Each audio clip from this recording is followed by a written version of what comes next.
Super बाजार cooperative Kankavli Sindhudurg जिल्ह्यातील एकमेव वातानुकूलित सुपर बाजार। पत्ता सुपर बाजार Mumbai Goa highway SM high school समोर कणकवली। आपल्या अतूट विश्वासामुळेच आम्ही 25व्या वर्षात पदार्पण करतोय। वीज ग्राहकांना वारंवार येणाऱ्या समस्या, जबरदस्तीने बसवले जाणारे स्मार्ट मीटर, पावसाळ्यापूर्वी वीज वितरण न केलेली कामं या विरोधात वेंगुर्ला तालुका वीज ग्राहक संघटनेच्या वतीने पत्रकार परिषद घेण्यात आली। यावेळी अध्यक्ष संजय गावडे, जिल्हा समन्वयक नंदन वेंगुर्लेकर आणि सचिव जयराम वांगणकर बोलत होते। पुन्हा एकदा माजी आमदार परशुराम उपरकर यांनी राणे कुटुंबियांना टार्गेट केले। पाहुयात ते काय म्हणाले। गेले 3 वर्ष आम्ही सतत ग्राहक संघटना वेगवेगळ्या स्थापन झाल्यापासून विविध मागण्या सतत आम्ही वीज वितरण कंपनीकडे लावून धरल्या। त्यामध्ये underground cable Vengurla to Kuda to Vengurla 33 kV तुम्ही अंडरग्राऊंड लवकरात लवकर करा। त्याचप्रमाणे जी समुद्र किनारपट्टीत जो भाग आहे त्याच्यामध्ये तुम्ही अंडरग्राऊंड केबल टाकून सर्वांना सुरळीत वीज पुरवठा करा, अशी सतत मागणी आम्ही लावून धरली होती। पैकी अजूनपर्यंत गेली 2 वर्ष अंडरग्राऊंडची कामं चालू आहेत। दुसरा पावसाळा सुरू झाला, सगळी अर्धवट कामं तिथंच थांबलेली अजूनपर्यंत अद्यापपर्यंत पूर्ण झाली नाही। याला जबाबदार कोण आहे? जिल्हा प्रशासन आहे, महसूल विभाग आहे की MSCB आहे, हेच काही कळत नाही। कारण प्रत्येकजण जी कामं ज्यावेळी चालू होतात त्यावेळी प्रत्येकजण एकामागाकडे बोट दाखवतो, त्याची पूर्तता होत नाही।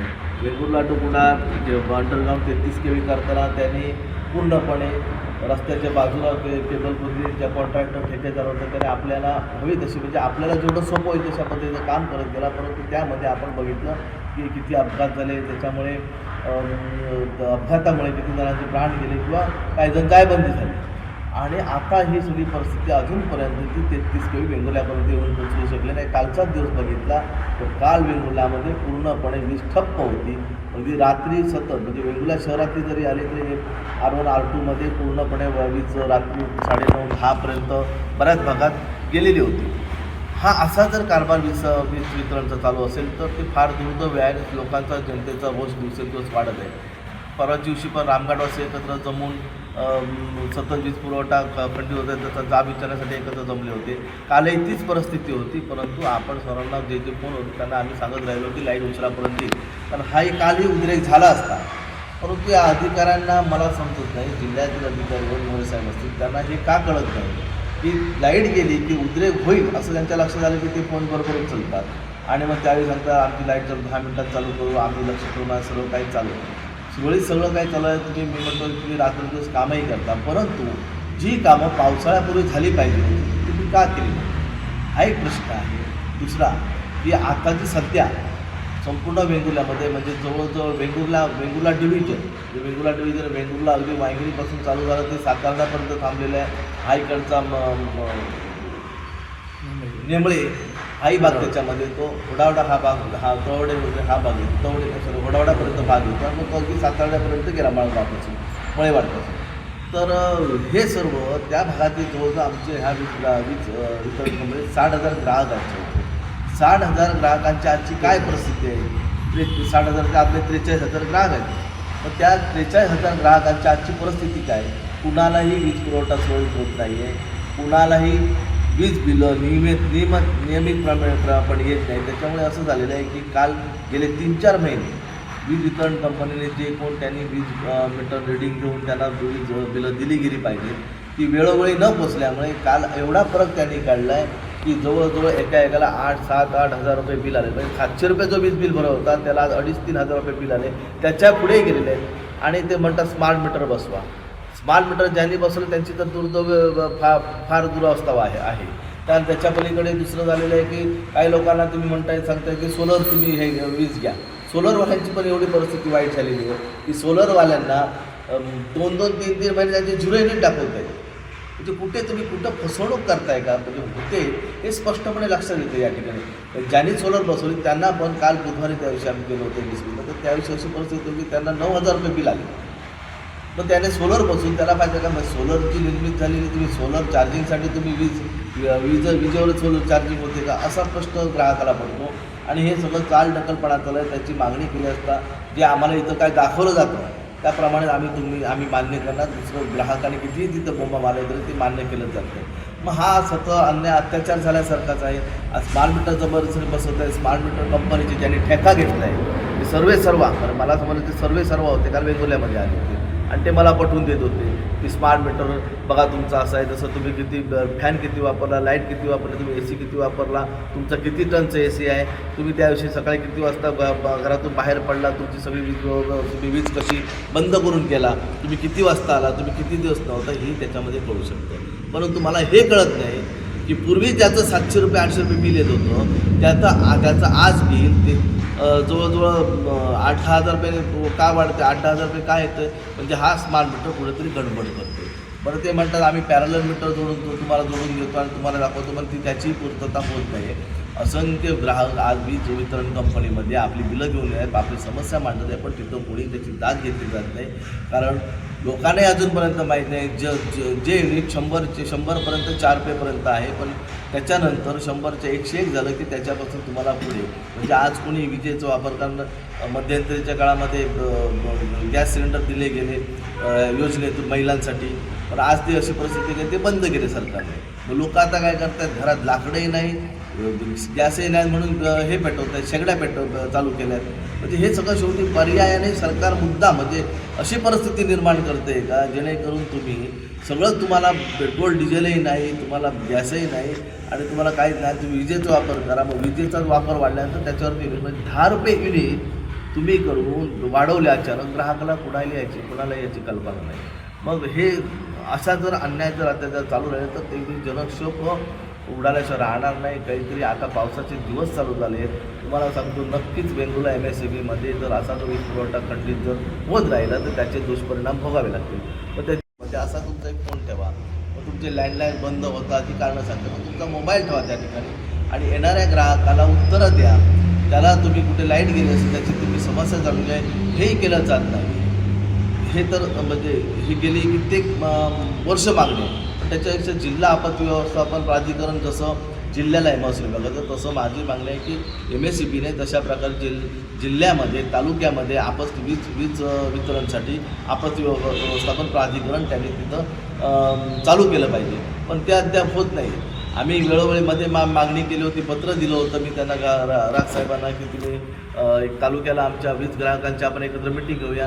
त्यांनी ते वनमोरे साहेबांना पाठवलं, परंतु वनमोरे साहेबांनी अद्यापपर्यंत मिटिंग लावली नाही आणि त्यांना कधी फोन केला तर बऱ्याच वेळा ते फोन उचलत नाहीत. म्हणजे त्यांचंही असं म्हणणं आहे की तुम्ही तिकडे काही करा, तुमच्यावरती किती काही ते अन्याय अत्याचार होऊ देत, आमचं जे काही चाललं आहे त्याप्रमाणे आमचं चालणार आहे. आज जिल्ह्यामध्ये जो तालुक्यामध्ये आमच्या ह्या डिव्हिजनमध्ये जो बरेच म्हणजे जुने 40-50 वर्षापूर्वीचे पोल आहेत, त्याच्यावरती इन्सुलेटर जुने आहेत, त्याच्यावरती तारा जुने आहेत, परंतु MSEB आज नफ्यामध्ये आहे की तोट्यामध्ये आहे हे जर बघायला गेलं तर आज खरंच ते नफ्यामध्ये असायलाच पाहिजे. कारण त्यांनी आज जवळजवळ नाही म्हटलं तरी 10 रुपये युनिटपर्यंत रेट गेला आहे. म्हणजे हा फायद्याचा विषय. मग हे पैसे तुम्ही का वापरत नाही? तुम्ही जिल्हा नियोजनकडे का मागताय? तुम्ही जनतेला कुणी जर त्या ठिकाणी वीज पुरवठा कमी दाबाने होतो त्या ठिकाणी ट्रान्सफॉर्मर मागितला तर तुम्ही आमदारांचं पत्र द्या, तुम्ही DPTC बनवून द्या, हे तुम्ही आम्हाला का सांगताय? ज्या ठिकाणी ग्राहकांना वीज पुरवठा कमी होतो त्या ठिकाणी तुम्ही कमी दराने वीज देताय का? त्यांना तुम्ही अर्ध बिल घेताय का? हे सगळं होत नाही. याच्यामुळे माझी तरी मागणी आहे आणि मला पालकमंत्र्यांनी त्याला सूचना करावी की DPTCतून तुम्हाला अजिबात निधी मिळणार. ज्या ठिकाणी ग्राहकांची मागणी आहे, ज्या ठिकाणी लो व्होल्टेज आहे त्या ठिकाणी तुम्ही ट्रान्सफॉर्मर वाढवून दिले पाहिजेत आणि हा खर्च MSEBने केला पाहिजे. DPTCच्या निधीची वाट पाहू नये अशी मागणी आहे. लवकरात लवकर बरेच जिल्ह्यात अजूनही बऱ्याच ठिकाणी अगदी तारा रस्त्याच्या खाली आलेल्या आहेत. बऱ्याच ठिकाणी गाड्या त्या ठिकाणी स्पार्किंग होऊन जळालेल्या पण आहेत. बऱ्याच ठिकाणी तार तुटल्यामुळे त्या गळ्याला लागली आणि तो पडला, त्याच्या गाडीचं नुकसान झालं, थर्ड पार्टी इन्शुरन्स आला, त्याला गाडीचा इन्शुरन्स मिळाला नाही. त्याच्याकडे कानगोळा केलेला आहे. म्हणजे असे प्रकार सतत घडत असून सुद्धा MSEB कोणतीही दखल घेत नाही. हे फार दुर्दैव आहे. याच्यापुढे आम्ही जर असंच जर चालू राहिलं तर एक दिवशी पुन्हा एकदा काहीतरी जनशोभेत भडका उडेल तर आम्ही कोणालाही पुरवणार नाही. लोकांच्या आता अन्याय लोकांवरती होतो हे ज्या दिवशी समजतील, ज्या दिवशी यांना भरमसाठ दिलं त्या दिवशी नक्कीच एक दिवशी MSEBवरती जनतेचं जनक्षोभून चढाई झाल्याशिवाय राहणार. नमस्कार, माझं नाव ॲडव्होकेट नंदन वेंगुर्लेकर, जिल्हा समन्वयक सिंधुदुर्ग जिल्हा वीज ग्राहक संघटना. सिंधुदुर्ग जिल्ह्यातील जवळपास 3,62,600 वीज ग्राहकांपैकी आजच्या घडीला आपल्या सिंधुदुर्ग जिल्ह्यात 98,000पेक्षा जास्त वीज ग्राहकांना जबरदस्तीने घरात घुसून त्यांच्या संमतीशिवाय स्मार्ट मीटर लावण्यात आलेले आहेत आणि त्यापैकी वेंगुर्ल्या उपविभागामध्ये 42,000 प्लस वीज ग्राहकांपैकी 4,485 वीज ग्राहकांना आपल्याकडे स्मार्ट मीटर लावलेले आहे. हा एक मोठा गंभीर आणि कळीचा मुद्दा आहे की ज्यामुळे सामान्य नागरिकांना प्रचंड त्रास होतो आहे आणि त्यांना आर्थिक भुर्दंड पडतो आहे. यासाठी आमच्या जिल्हा आणि तालुका वीज ग्राहक संघटनेतर्फे आम्ही एक अर्ज तयार केलेला आहे जो प्रत्येक वीज ग्राहकाने आपल्या जवळच्या उपकार्यकारी अभियंता MSCB ऑफिसमध्ये तो द्यायचा आहे आणि ज्यामध्ये आम्ही नमूद केलं आहे की हा आम्हाला स्मार्ट मीटर होतो आहे, आमचा जो जुनं पारंपरिक मीटर आहे तोच आम्हाला कंटिन्यू राहावा आणि जो सध्या तुम्ही स्मार्ट मीटर लावताय त्या बाबतीतली 7 मुद्द्याची तांत्रिक माहिती आम्हाला 7 दिवसात द्यावी, अन्यथा तुमच्या विरुद्ध आम्ही जे MSCB तक्रार निवारण मंच आहे ज्याला CGRF म्हटलं जातं, ग्राहक तक्रार निवारण आयोग जो आपल्या उरूसमध्ये शरद कृषी भवनच्या समोर आहे, त्यानंतर विद्युत लोकपाल ही एक मुंबईमधली एक यंत्रणा आहे जी MSCBने सुरू केलेली आहे. ह्या सगळ्या ठिकाणी आपण वीज ग्राहक तक्रार करू शकतो. या पुढचा महत्त्वाचा पार्ट म्हणजे हे तक्रार अर्ज दिल्यानंतर आम्ही अजून 2 तक्रार अर्ज तयार केलेले आहेत ज्यामध्ये वीज ग्राहक घरात उपस्थित असताना त्याने MSCBच्या सहकार्याने आणि अदानी समूहाच्या कर्मचाऱ्यांनी जर जबरदस्तीने घरात घुसून धमकीवजा इशारा देऊन कोणतीही परवानगी न घेता घरात अतिक्रमण करून जर एखादा स्मार्ट मीटर लावला असेल तर त्याच्या विरोधात पोलीस निरीक्षक तुमच्या तालुक्याचं जे प्रमुख कार्यालय आहे पोलीस स्टेशनमध्ये ही तक्रार त्यांनी दाखल करावी, ज्यामध्ये भारतीय न्यायसंहिता 2023 यामध्ये जी काही कलमं लागू होतात त्याचा उल्लेख करून आम्ही एक फॉर्मॅट तयार केला आहे. सेम फॉर्मॅट घरात अनुपस्थित असताना जर कुठल्या MSCB कर्मचारी किंवा अदानी समूहाच्या जर कर्मचाऱ्यांनी जर घरातला मीटर तुम्हाला न सांगता चोरून नेला असेल आणि त्या जागी जर नवीन मीटर लावला असेल तर त्यासाठी सुद्धा एक तक्रार अर्ज आम्ही तयार केलेला आहे जो ऑलरेडी आम्ही सगळ्या तालुक्यातील आमचे विविध जे समूह आहेत वीज ग्राहकांचे आणि सरपंच आहेत यांना आम्ही पाठवलेला आहे, वैयक्तिक वीज ग्राहकांनाही पाठवलेला आहे. याशिवाय ज्या ज्या ग्राहकांना तक्रार असेल MSCBच्या बाबतीमध्ये त्यांना अजून एक ऑप्शन आहे की 1912 हा एक टोल फ्री नंबर आहे जो महाराष्ट्रासाठी महावितरणने खुला केलेला आहे, ज्यामध्ये आपण कुठलीही छोटी मोठी तक्रार आपण त्या ठिकाणी दाखल करू शकतो. याशिवाय अजून एक चांगली उपलब्धी आहे, 2 चांगल्या गोष्टी आहेत ज्या महावितरणने चालू केल्या आहेत की एक WhatsApp नंबर दिलेला आहे आपल्या वीज मीटरला, जो मोबाईल नंबर लिंक आहे तो त्या आपल्या मीटरवरती प्रिंटेड येतो. तर तो जर WhatsAppचा असेल तर आपल्याला 9167 77 77 91 हा मोबाईल नंबर फक्त सेव्ह करायचा आहे आणि त्या मोबाईलमध्ये ज्यावेळी आपण मेसेज करतो हाय त्याच्यानंतर समोरून काही रिप्लाय येतात, ती जी एक यंत्रणा आहे की आपण वेगवेगळ्या मेनूवरती सिलेक्ट करून आपली तक्रार आपण त्या ठिकाणी दाखल करू शकतो. फक्त आपला मोबाईल नंबर आपल्या त्या ग्राहकच्या मीटर क्रमांकाला लिंक असला पाहिजे. आणि चांगली गोष्ट अशी आहे त्यामध्ये की तुमचा तक्रार अर्ज किंवा ती लिंक तिथे ओपन करून दाखल झाल्यानंतर अवघ्या 10 मिनिटाच्या आत MSCBचे कर्मचारी ज्यामध्ये सेक्शन ऑफिसर असतील किंवा लाईनमन वायरमन तुमच्या घरात तुमच्या समोर लगेच ताबडतोब येतात, कारण त्या पद्धतीचीच ती रचना आहे. याच्याशिवाय महावितरण ॲप जो शासनाने ऊर्जा मंत्रालयाच्या माध्यमातून महावितरणने चालू केला आहे, तर महावितरण ॲप हे सगळ्यांनी डाउनलोड करावं आणि तिथेसुद्धा वेगवेगळ्या तक्रारी दाखल करता येतील.